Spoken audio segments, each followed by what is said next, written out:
South വിഷന്റെ student star award 2026 മന്ത്രി PC. Vishwanath ഉദ്ഘാടനം ചെയ്തു. ബഹുരാഷ്ട്ര ഭീമന്മാരെ ഏറ്റുമുട്ടി വന്ന ചാനലാണ് കേരള വിഷൻ എന്ന് ഉദ്ഘാടന ചടങ്ങിൽ മന്ത്രി പറഞ്ഞു. കേരളത്തിന്റെ ഭാവി ഇനിയുള്ളത് ടൂറിസത്തിലാണ്. കേരളത്തിന്റെ ടൂറിസം മേഖലയിലേക്ക് കൊല്ലത്തിന്റെ ഒരു വലിയ കുതിച്ചുചാട്ടം ഉണ്ടാകാൻ പോകുന്ന ദിവസങ്ങളാണ് ഇനി വരാൻ പോകുന്നത്. ടൂറിസം രംഗത്തേക്ക് കേരള വിഷൻ കടന്നു വരുന്നത് സന്തോഷമുള്ള കാര്യമാണെന്നും കേരള വിഷന്റെ ടൂറിസം പദ്ധതിക്ക് കേരള സർക്കാരിന്റെ എല്ലാ പിന്തുണയും ഉണ്ടാകുമെന്നും മന്ത്രി പറഞ്ഞു. ലോകത്തിന്റെ മുമ്പിൽ ഏറ്റവും മനോഹരമായി കേരളത്തെ അവതരിപ്പിക്കുക എന്നുള്ള വലിയ ദൗത്യമാണ് നമ്മൾ ഏറ്റെടുക്കുന്നത്.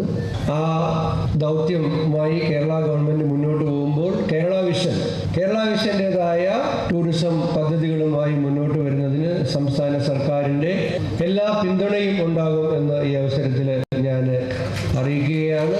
SSLCക്കും +2-നും എല്ലാ വിഷയങ്ങൾക്കും A+ വാങ്ങിയ കേരള വിഷൻ ഉപഭോക്താക്കളുടെ മക്കളായ 400ഓളം കുട്ടികളെ ചടങ്ങിൽ ആദരിച്ചു. ശിലാഫലകവും ക്യാഷ് അവാർഡുകളും ചടങ്ങിൽ വിതരണം ചെയ്തു.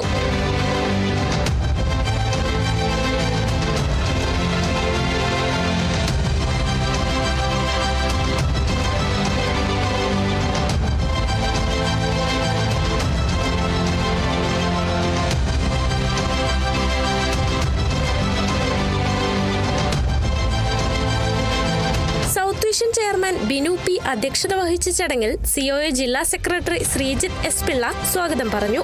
കോർപ്പറേഷൻ മേയർ AK ഹഫീസ് മുഖ്യപ്രഭാഷണം നടത്തി.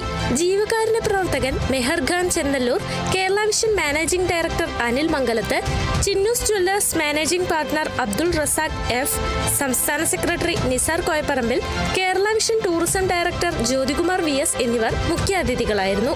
COA സംസ്ഥാന executive member Sajan SC, COA ജില്ലാ president Muralikrishnan M, ABCL Alappuzha managing director Shibu S, Thiruvananthapuram media plus managing director Santhosh VI, south vision executive director Kuriakose Vaidyar, south vision executive director Rajagopal GS, COA സംസ്ഥാന committee member Suresh Kalayam, COA സംസ്ഥാന committee member Lulu K, COA Alappuzha ജില്ലാ president Ratheesh Kumar, Thiruvananthapuram ജില്ലാ president കമാർ കുട്ടി, ആലപ്പുഴ ജില്ലാ secretary Suresh Kumar, Thiruvananthapuram COA ജില്ലാ secretary Sajith Raj, Thiruvananthapuram treasurer Safarulla, COA ജില്ലാ treasurer Sunil C തുടങ്ങിയവർ ആശംസ അറിയിച്ചു. South vision executive director Suresh Babu നന്ദി പറഞ്ഞു. കേരള വിഷൻ ന്യൂസ്, കൊല്ലം.